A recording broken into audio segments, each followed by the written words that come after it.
Alam mo ba na may mga sikreto sa pagtitipid na hindi alam ng karamihan? Kung gusto mong makatipid ng hindi nahihirapan, panoorin mo to hanggang dulo. Ito ang mga money-saving hacks na kakaunti lang ang nakakaalam. Unang tip, humingi ng discount kahit walang nakapaskil. Maraming tindahan, lalo na yung local stores, ang nagbibigay ng discount kapag nagtanong ka ng maayos. Subukan mo to sa appliances, furniture o kahit sa online sellers. Sulit, di ba? Pangalawa, gumamit ng discounted gift cards para sa pangangailangan.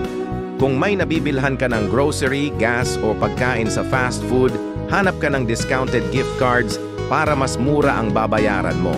Para kang may instant discount sa lahat ng bibilhin mo. Sunod, baguhin ang due date ng bills mo. May ilang kumpanya na nagbibigay ng option na piliin ang billing date mo. Kung i-a-adjust mo ito malapit sa sweldo mo, mas hindi ka mahuhuli sa bayad at iiwas ka pa sa late fees. Ayan, kung gusto mong mag-ipon ng hindi nahihirapan, sundin mo ang mga hacks na to. Aling tip ang pinaka nagustuhan mo, i-comment mo sa baba.